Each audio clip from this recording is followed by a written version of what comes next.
sebagai pribadi saya hari ini mencalonkan di Batu. Kenapa?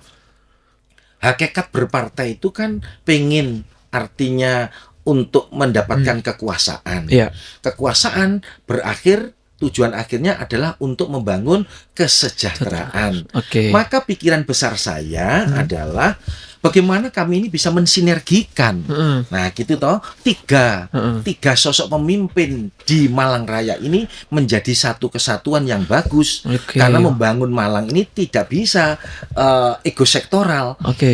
Malang, Kabupaten, Kota Malang dan Kota Batu.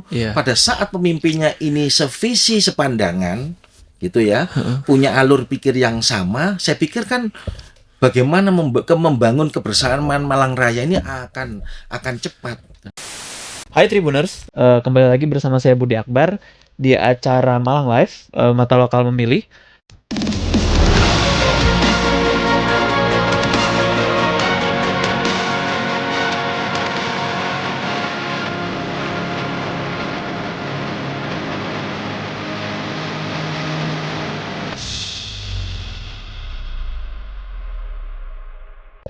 Beberapa hari lalu, sosok yang bersama saya ini mendaftar menjadi salah satu peserta Pilkada Kota Batu. Beliau punya pengalaman lebih dari 20 tahun di pemerintahan. Bersama saya, Bapak Dr. Andes Haji Didi Gatot Subroto, SHMH atau biasa dipanggil Pak Didi. Selamat datang Pak Didi di sini. Selamat datang di kantor Surya Malang. Assalamualaikum warahmatullahi wabarakatuh. Waalaikumsalam warahmatullahi wabarakatuh. Pak Didi, sebelum kita mulai lebih jauh,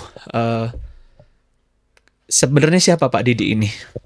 Karena orang taunya ketika nyari di googling, Pak Didi adalah Wakil Bupati Kabupaten Malang, begitu. Kok ujuk-ujuk mau ke Batu nih Pak? Nah, itu memantiknya seperti itu Pak. Satu yang mungkin saya perkenalkan ya. Saya lengkapnya Didi Gatot Subroto. Tempat tinggal saya di Singosari, tempatnya di Tunjung Tirto. Ya kebetulan saya mulai muda itu menjadi aktivis. Ya mulai dari SMA itu aktif di OSIS, kemudian masuk di perguruan tinggi juga aktif di lembaga-lembaga kemahasiswaan dari situ. Nah, alhamdulillah kok pada saatnya diberikan kesempatan kan gitu lah, diberikan kesempatan menjadi kepala desa.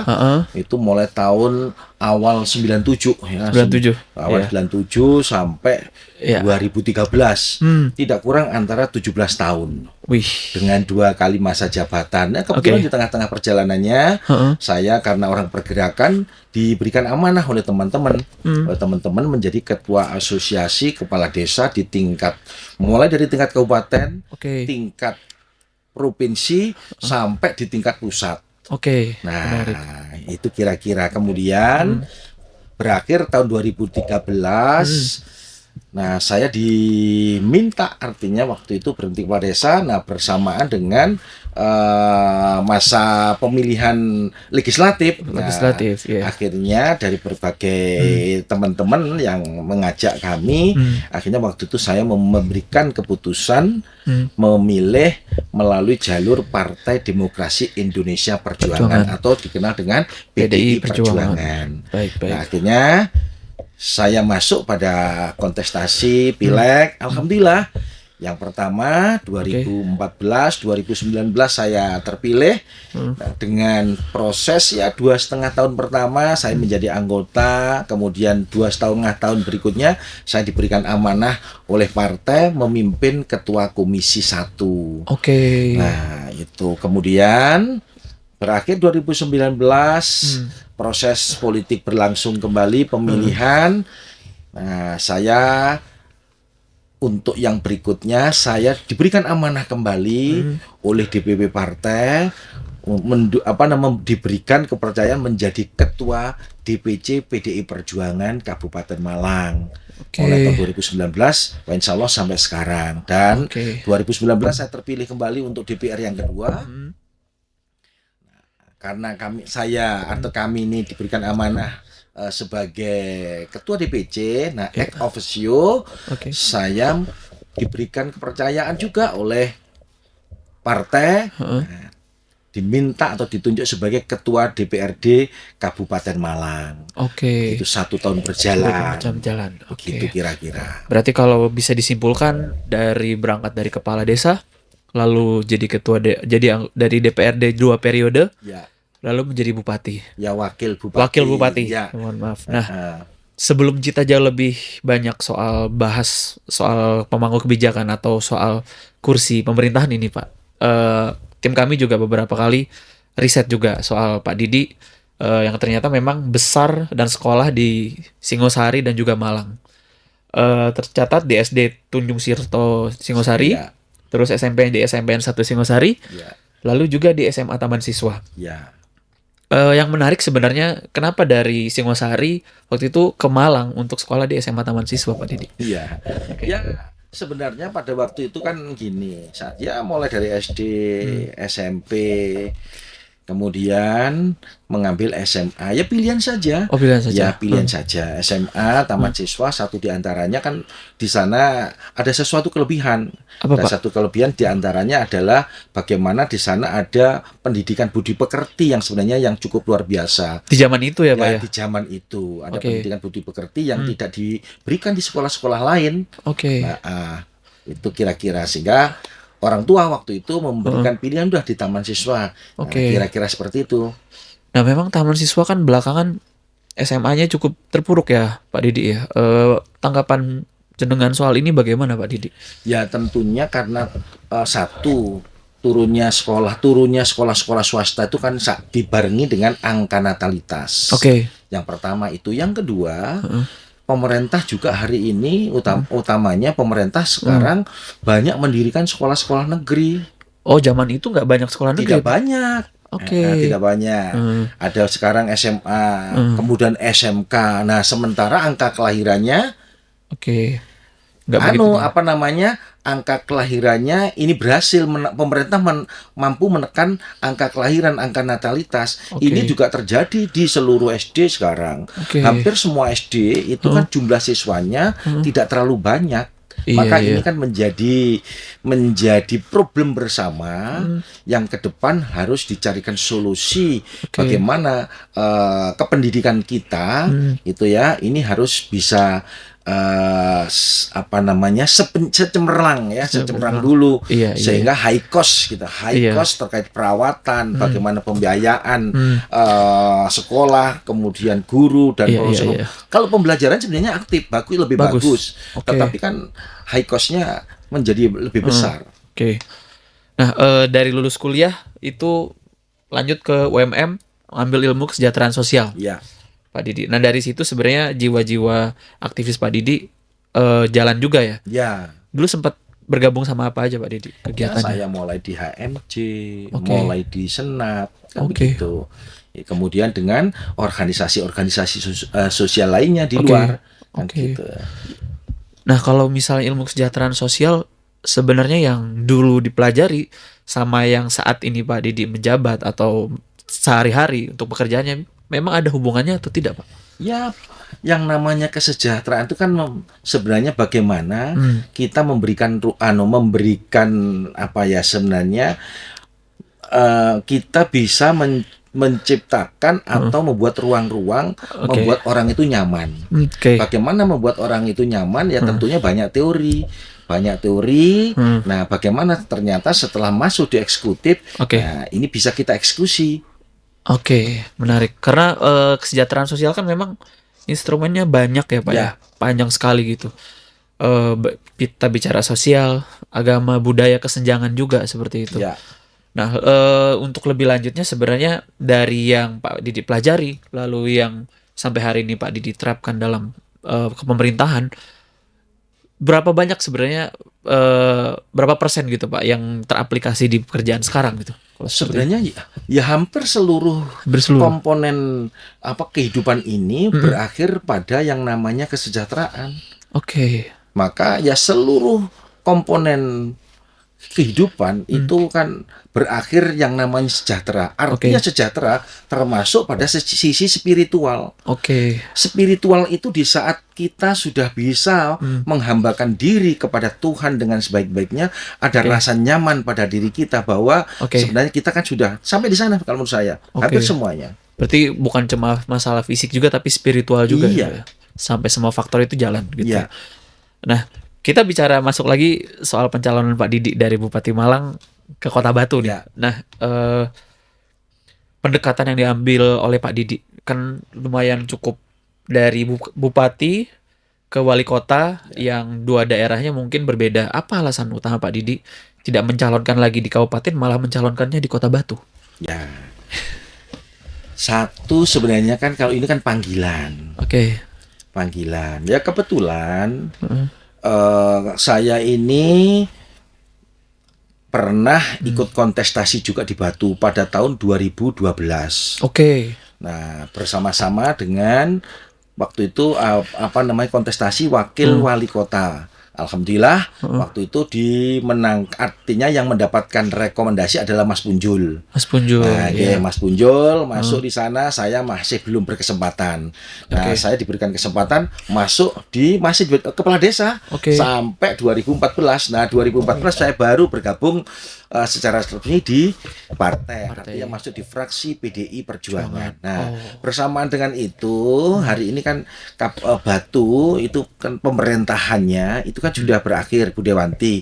Kebetulan Bu Dewanti karena beliau hari ini sudah terpilih gitu ya, menjadi anggota DPRD provinsi. Nah, ruang dan peluang itu ada. Saya karena menjadi bagian orang Batu, saya itu juga walaupun sebagai wakil bupati, saya itu menjadi bagian warga Batu. Saya punya rumah di Batu, artinya mulai tahun 2004 sampai sekarang, tepatnya di Desa Bulukerto, Kecamatan Bumi Haji, yaitu menjadi bagian panggilan, menjadi panggilan nurani. Ada sesuatu yang sebenarnya chemistry bagi saya gitu ya, tahun 2012 untuk kembali ikut berlaga dalam rangka melanjutkan program-program yang sudah dibangun baik oleh Pak Imam Kabul, dilanjutkan oleh Pak Edi Rumpoko, almarhum, kemudian dilanjutkan Bu Dewanti. Nah, ini yang ingin kita lanjutkan. Nah, terkait bicara Pak Edi Rumpoko dan Bu Dewanti Rumpoko, apakah Bapak itu nanti ketika mencalonkan bupati itu coba menghapus bayang-bayang dari keluarga Rumpoko ini, dari Pak Edi almarhum maupun Bu Dewanti, atau seperti apa sebenarnya, Pak? Ya, kebetulan saya itu dengan Pak Edi Rumpoko, dengan keluarga itu dekat. Sejak beliau menjabat atau bahkan sebelum beliau menjabat, saya itu menjadi bagian satu keluarga besar melalui keluarga pemuda Pancasila. Nah, maka apa yang harus kami lakukan ke depan? Membangun komunikasi yang bagus. Karena beliau apapun beliau itu sudah memajukan Kota Batu. Pak Edi Rumpoko punya jasa yang luar biasa dengan warga masyarakat Kota Batu yang dilanjutkan oleh Bu Edi Rumpoko. Tentunya masih banyak mungkin hal-hal yang dimungkinkan menurut pikiran-pikiran beliau gitu ya, yang memang waktu itu karena terbatasnya waktu ada program-program yang belum terselesaikan. Ya tentunya kami harus bisa membangun komunikasi pada saat itu positif dan sesuai dengan kebutuhan saat ini, kita lanjutkan dong. Nah, tetapi kalau dimungkinkan itu baik, tetapi situasi kondisi hari ini tidak memungkinkan, nah ya tentunya kita lipstick bagaimana keinginan-keinginan beliau itu tetap tersampaikan, tentunya dengan cara-cara saat ini yang mungkin bisa saya lakukan, kan begitu. Anaknya juga Mbak Ganis juga rencananya mau maju juga. Itu sempat dengar nggak Pak Didi, atau ada sempat isu berseliweran? Kalau Mbak Ganis kelihatannya tidak. Insya Allah tidak. Beliaunya kan sudah terpilih juga sebagai anggota DPR. Maka itu menjadi mitra bagi kami, supporting di saat katakanlah saya nanti bisa mendapatkan rekomendasi dari DPP partai. Nah, ini mengutip salah satu ucapan Bapak ketika mengambil formulir untuk pendaftaran Wali Kota Batu. Pak Didi bilang warga Batu harus merasakan pertumbuhan perkembangan kepariwisataan namun tidak meninggalkan sektor pertanian masyarakat Kota Batu. Ini yang harus segera dilakukan. Ya. Nah, bisa dielaborasi lagi nggak Pak? Sebenarnya masyarakat Batu ini indikatornya sudah maju pariwisata dan pertaniannya, atau jalan di tempat, atau seperti apa? Sudah, artinya sudah maju. Hmm. Pariwisataan Batu itu kan luar biasa. Heeh. Artinya hari ini dalam 1 tahun itu sudah berapa? Ada 4 juta kalau nggak salah itu. Wisatawan yang masuk Kota Batu. Tetapi bagaimana warga masyarakat secara keseluruhan harus bisa menikmati, harus bisa menikmati atas jumlah wisatawan yang masuk ke Kota Batu. Nah, itu yang pertama. Yang kedua, kenapa tidak harus bisa meninggalkan sektor pertanian? Di sana ada banyak hotel. Di sana ada banyak franchise pedagang-pedagang semuanya. F&B ya Pak ya. Nah, maka apa yang harus dilakukan? Membangun sebuah sinergisitas. Bagaimana hotel, bagaimana pertukuan, bagaimana pedagang-pedagang ini semuanya. Nah, bisa menampung hasil pertanian warga masyarakat Batu, mulai dari buahnya, sayurnya, dan komoditi yang lainnya, sehingga itu bisa dinikmati. Satu sisi mendekatkan pasar, dengan harapan pada saat pasar itu dekat, petaninya penghasilnya meningkat. Demikian pula dengan petani-petani bunga. Petani bunga ya, itu yang kan banyak banget di Batu Pak. Maka bagaimana petani-petani bunga ini, gitu ya, bunganya tidak hanya dieksplor, tetapi bagaimana bunga ini diminati dan dibeli. Nah, oleh siapa? Oleh wisatawan. Setelah wisatawan itu masuk pada tempat-tempat pariwisata, maka mereka diberikan kesempatan pulang bisa membawa oleh-oleh, wujudnya sayur mayur, kemudian bunga, gitu ya, kan begitu. Demikian pula dengan hotel-hotel yang ada di sana. Bagaimana hotel-hotel itu kebutuhan-kebutuhan dasar dalam, nah ini bisa disuplai oleh hasil pertanian Kota Batu, mulai dari sayurnya, buahnya, kan begitu. Baru kekurangannya diambilkan dari luar. Berarti yang utama prioritas masyarakat Batu dulu hasilnya untuk support pariwisata, berarti ya Pak. Betul. Nah, kalau bicara ngomong kontestasi politik nih Pak, menurut Pak Didi, siapa saingan terberat Pak Didi untuk pencalonan wali kota Batu ini Pak? Ya, saya pikir kalau persaingan semuanya berat. Semuanya berat ya Pak? Semuanya berat. Udah, semuanya hari ini dilakukan dengan sepenuh hati, penuh sebuah keyakinan. Nah, tentunya tidak boleh lupa ikhtiar dan berdoa. Ikhtiar dan berdoa, utamanya itu ya Pak ya. Nah, untuk dukungan sebenarnya kan ini masih menunggu proses rekomendasi dari PDIP, Pak. Apakah Pak Didi tetap misal kan nama Pak Didi punya elektabilitas juga untuk di Kota Batu seperti itu. Misalnya ada dukungan di luar dari eksternal PDIP, apakah Pak Didi terbuka atau tetap menunggu rekomendasi dari PDIP? Satu, tugas kami hari ini tetap komunikasi. Komunikasi artinya sebagai bakal calon itu tidak boleh meninggalkan partai. Pertama yang harus kami lakukan adalah komunikasi dengan internal dulu dengan partai. Kemudian yang kedua berkomunikasi dengan eksternal. Kepada siapa? Seluruh partai yang ada di Batu.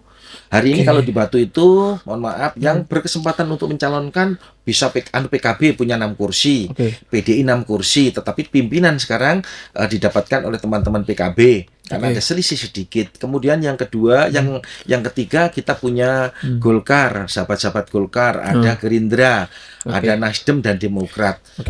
Termasuk PKS. Nah, maka secara keseluruhan kewajiban kami komunikasi. Jalinan komunikasi ini di dalam rangka untuk memperkuat dukungan. Nah, besar harapan kami bagaimana kan begitu toh partai-partai yang di luar PDI Perjuangan nanti bisa berkoalisi dengan kami sehingga pada saat kita bisa bergabung enak untuk membangunnya.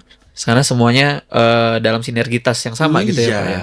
Seperti yang saya lakukan pada saat mencalonkan di Malang bersama-sama Pak Bupati, Pak Sanusi, Sandi didukung oleh banyak partai, kan asik akhirnya. Iya, semuanya bisa jalan gitu ya. Bisa jalan. Nah, tanggapan kan Pak Didi ini maju di Kota Batu. Tanggapan Pak Sanusi soal Pak Didi nyalon di Batu gimana nih Pak? Kami berdua ini kan sudah mengaku sebagai kakak adik, Oke. maka kita harus saling memberikan support. Oke. Dalam kapasitas saya sebagai ketua DPC, saya tetap bagaimana harus memenangkan PDI Perjuangan di Kabupaten Malang, bisa duduk sebagai pemimpin eksekutifnya, bisa Oke. memenangkan Kabupaten Malang. Siapapun nanti yang akan direkomendasi oleh DPP partai. Itu yang pertama. Dengan tidak meninggalkan kewajiban-kewajiban. Oke. Sebagai wakil bupati, saya terus mengikuti karena pemimpin tidak ada pemimpin kembar, matahari tidak ada kembar. Tidak boleh Saya dua, tetap akan terus mendampingi Pak Bupati sampai akhir pemerintahan. Kapan akhir pemerintahan kami? 25 pada tanggal 31 Desember 2024 ini. Oke. Nah, walaupun kemarin kita mengajukan ke MK, alhamdulillah itu diterima. Nah, berakhirnya kapan? Menunggu sampai batas pelantikan berlangsung. Oke. Itu. Kemudian yang ketiga, sebagai pribadi saya hari ini mencalonkan di Batu. Kenapa? Hakikat berpartai itu kan pengen, artinya untuk mendapatkan kekuasaan. Iya. Kekuasaan berakhir, tujuan akhirnya adalah untuk membangun kesejahteraan. Oke. Maka pikiran besar saya adalah bagaimana kami ini bisa mensinergikan. Nah, gitu toh. Tiga sosok pemimpin di Malang Raya ini menjadi satu kesatuan yang bagus. Oke. Karena membangun Malang ini tidak bisa ego sektoral. Oke. Malang, Kabupaten, Kota Malang, Malang. dan Kota Batu. Iya. Pada saat pemimpinnya ini sevisi sepandangan, gitu ya, punya alur pikir yang sama, saya pikir kan bagaimana membangun kebersamaan Malang Raya ini akan cepat. Iya. Akan cepat berhasil, akan cepat untuk mendapatkan keberhasilannya. Iya, Nah, iya, gitu iya. kira-kira. Nah, itu juga yang jadi salah satu indikator ya Pak ya. Karena kan pasti ada tantangannya juga ke depan Ya. gitu ya. Menurut Pak Didi, baik dari soal sinergitas Malang Raya, baik kota, kabupaten Malang, dan Batu, tantangan ke depannya yang berat itu apa Pak? Tantangan ke depan ini adalah pertumbuhan dan perkembangan digitalisasi. Oke. Ini yang paling berat. Maka kita dituntut untuk melakukan itu. Artinya melakukan percepatan. Pertama ke dalam diri sendiri. Nah, pemimpin ke depan ini harus paham melek dengan digital. Oke. Kalau tidak, pasti kita akan ketinggalan. Nah, karena melalui digital itu kita bisa melakukan percepatan dari semua aspek pemerintahan. Kita bisa jauh tetapi menjadi dekat. Dekat menjadi jauh. Jauh. Itu sebenarnya digital kuncinya. Digital Itu yang kuncinya. pertama. Yang kedua, yang paling utama lagi adalah tantangan adalah mengendalikan hawa nafsu. Mengendalikan hawa nafsu. Kenapa tuh, Iya, Pak? itu tantangan yang paling utama. Oke. Pemimpin itu terkadang seringkali kita kan manusia. Iya. Manusia. Di saat sudah terpilih, maka mohon maaf, manusianya muncul, Oke. pengen selalu dilayani. Oke. Itu yang tidak boleh. Kita itu menjadi pelayan masyarakat. Maka apa yang harus kita lakukan? Ya, tentunya bekerja Oke. dengan ikhlas, bekerja dengan sungguh-sungguh. Masyarakat adalah menjadi masyarakat itu adalah satu hal yang utama ya daripada pribadi dan keluarga. Oke, menarik. Ini bukan cuma untuk dari sekedar calon-calon saja, tapi yang jadi pemimpin pun harus punya etika seperti itu ya. Harus. Kalau tidak, wah ini kita sekarang mohon maaf, Iya. sebagai pelayan tidak bisa kita duduk di kantor, tidak boleh. Iya. Maka bagaimana kita harus sering terjun di masyarakat, turun Oke. di masyarakat, ketemu masyarakat, kemudian memahami keinginan-keinginan masyarakat. Nah, sehingga melalui kita bisa paham dengan keinginan masyarakat, insya Allah gitu ya. Ya, kepemimpinan kita ini bisa diterima kan Oke. gitu. Nah, terakhir Pak Didi, apa langkah-langkah Pak Didi ke depannya untuk meyakinkan para pemilih bahwa Pak Didi ini figur yang tepat untuk menjadi wali kota Batu? Ini cukup tricky tapi ya. Apa seperti itu, Pak? Kalau menurut saya, tidak merubah kebiasaan. Tidak berubah kebiasaan. Tidak merubah kebiasaan. Ya sering turun masyarakat, menyapa masyarakat, duduk bareng dengan masyarakat. Itu caranya di mana? Ya sering silaturahmi, ya sering jagong maton. Itu aja.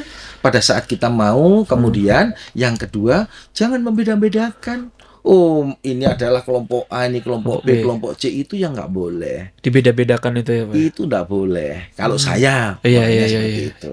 Berarti mau dari orang mana, orang A, orang B, orang C ya? Kumpul aja di tengah gitu ya, Pak? Iya. Nah, terakhir Pak Didi, sosmednya yang ready apa Pak Didi? Yang bisa di-follow sama Tribuners? Saya yang ada di Instagram rupanya. Instagram? Ya, baik. Instagram. Nama username-nya Didi Gatot Subroto atau bukan? Didi Gatot Subroto. Mungkin bagi teman-teman Tribuners yang mau follow juga, follow di Instagram @DidiGatotSubroto. Di situ juga ada foto-foto dan kegiatan Pak Didi juga ya setiap hari ya. Akunnya dipegang Pak Didi atau ada adminnya? Kadang-kadang saya, kadang-kadang adik-adik. Oke. Misalnya masyarakat mau nge-DM gitu dibalas nggak, Pak? Boleh. Ya, seringkali yang saya balas. Pokoknya ada waktu sih saya balas. Siap. Nah, kurang lebih begitu Pak Didi.